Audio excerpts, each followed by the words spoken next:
Hi boys and girls, it is time for social studies and we have been learning about kings and queens, and today we're going to read a story and it's called King Midas and the Golden Touch. So get nice and comfy and we will read the story. Once upon a time there lived a very rich king whose name was Midas. Although King Midas lived long ago, he was very much like some people today. He was fond of gold.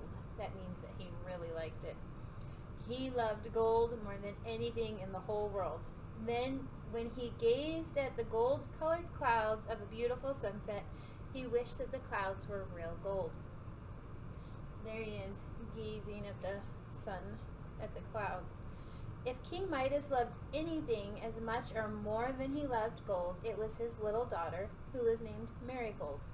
When Marigold would run to meet him with a bunch of buttercups, King Midas would say, "Dear child, if these flowers were as golden as they look, they would be worth picking."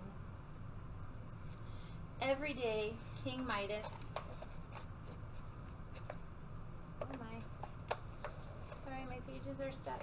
Okay. Every day, King Midas spent many hours locked away in a dark room in the basement of the palace. In this room, he stored all of his treasures. He would go there and carefully lock the door behind him. Then he would take out bags of gold coins and pour the coins into piles and run his hands through them. As he did this, he would whisper to himself, "Oh, rich King Midas, what a happy man you are." But even as he said this, he felt that he was not quite as happy as he might be, for no matter how much he had, he always wanted more. One day, as King Midas was enjoying himself in his treasure room, he looked up and saw a strange young man who shone with a golden glow. King Midas knew that he had locked the door and that no one could get into the room, yet there stood this man. And so King Midas thought, "The stranger must have some magic power." The stranger had a kind smile, so King Midas felt no fear. When the stranger spoke to King Midas, "You are a rich man, King Midas," he said. "Yes, I have some gold," answered King Midas, "but it is not enough." "What?" cried the stranger. "You are not satisfied?" King Midas shook his head. "What would satisfy you?" asked the stranger. King Midas imagined one gold mountain heaped on top of another and another and another. Yet that still seemed not enough. But then a bright idea occurred to him, and he said to the shining stranger, "I wish that everything that I touch may turn to gold." And the stranger smiled and said, "A golden touch? Are you quite sure you would be satisfied then?" "Yes, I would be perfectly happy and ask for nothing more," answered King Midas. "Then it shall be as you wish," said the stranger. "Tomorrow at sunrise you shall find yourself gifted with the golden touch." Then suddenly a great brightness filled the room, causing King Midas to squeeze his eyes shut, and when he opened them, the stranger was gone. The next morning,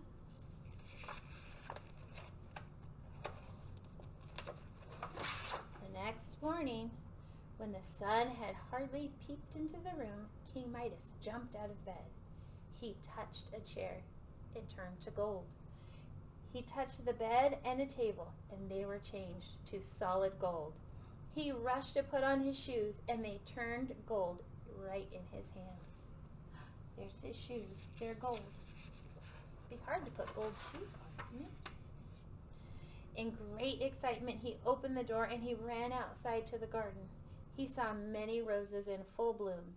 He went from bush to bush and touched each one until every flower, every leaf, and every bud was changed to gold. Now King Midas was hungry, so he returned to the palace for breakfast. He lifted his coffee cup and sipped it, but instant the liquid touched his lips and it turned to gold. He tried to take a bite of a boiled egg, but it too turned to gold.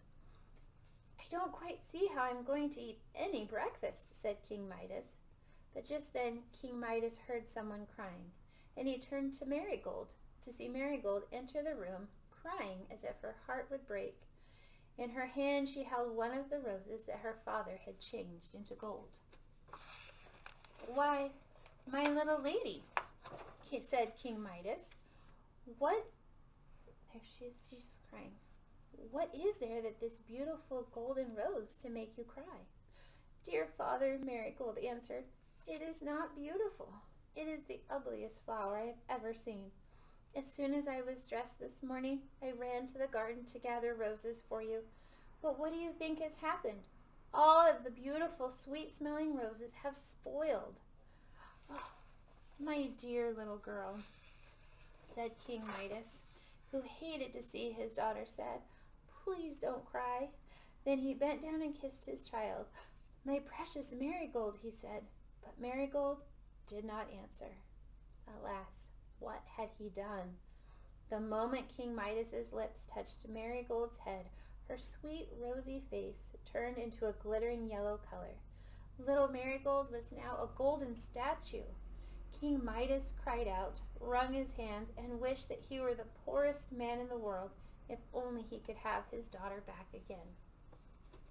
Then he noticed someone standing in the doorway. It was the young stranger who appeared that day before King Midas in the treasure room. The stranger still shone with a soft glow, and he smiled as he asked the king, "Well, King Midas, how do you like your golden touch?" "I am very unhappy," said King Midas. "Unhappy?" asked the stranger. "But don't you have everything your heart desired?" "No," said King Midas, "gold is not everything, and I have lost all that my heart really cared for." Then the stranger asked King Midas, "Which of these things do you think is worth the most? The golden touch or your own little Marigold?"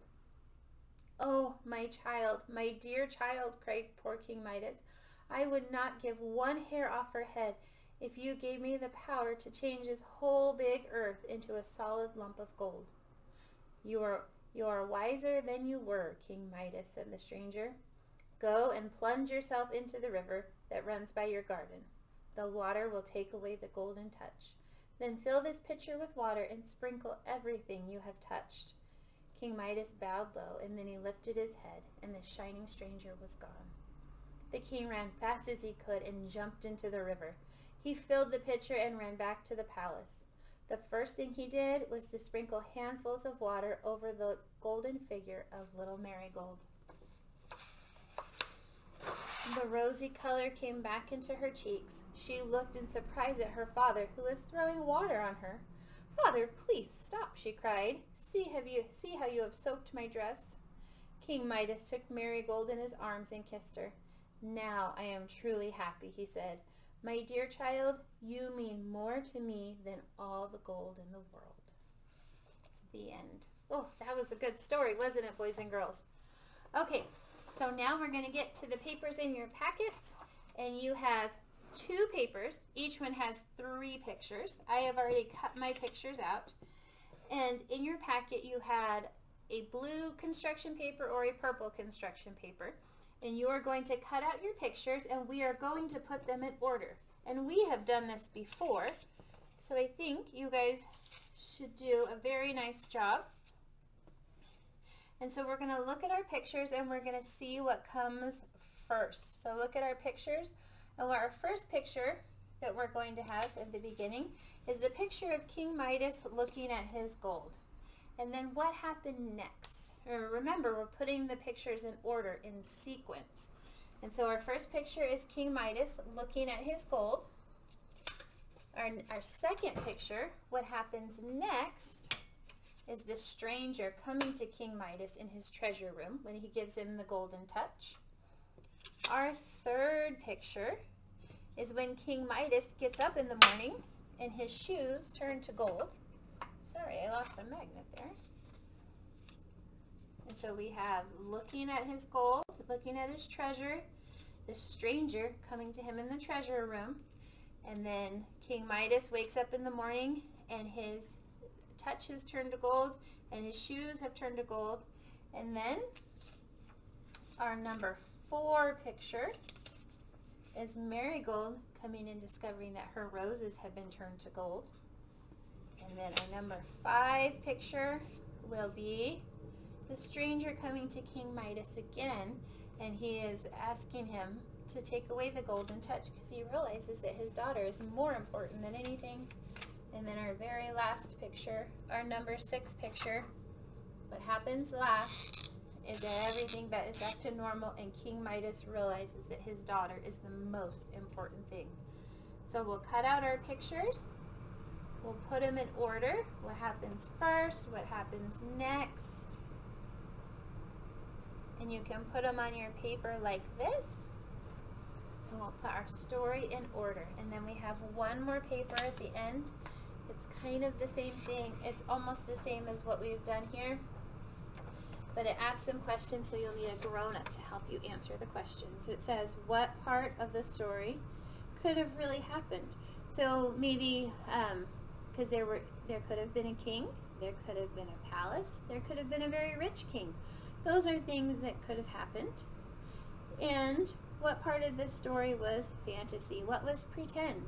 How about touching things and making them turn to gold? That doesn't happen. It's never happened to me. Has it happened to you? Let me know if it has. And then our last word is treasures, and you're going to write the word treasures on the line. And his treasures are the gold, all the things that he thought were important. And what lesson did King Midas learn? He learned that gold wasn't the most important thing, didn't he? And then right here you can draw a picture of what happened in the beginning. So you could do like you did here. Draw a picture of him looking at his gold. In the middle, you could draw a picture of him turning things to gold. And then the last one, you could draw a picture of King Midas with his daughter, Marigold. Okay, boys and girls, have fun with King Midas.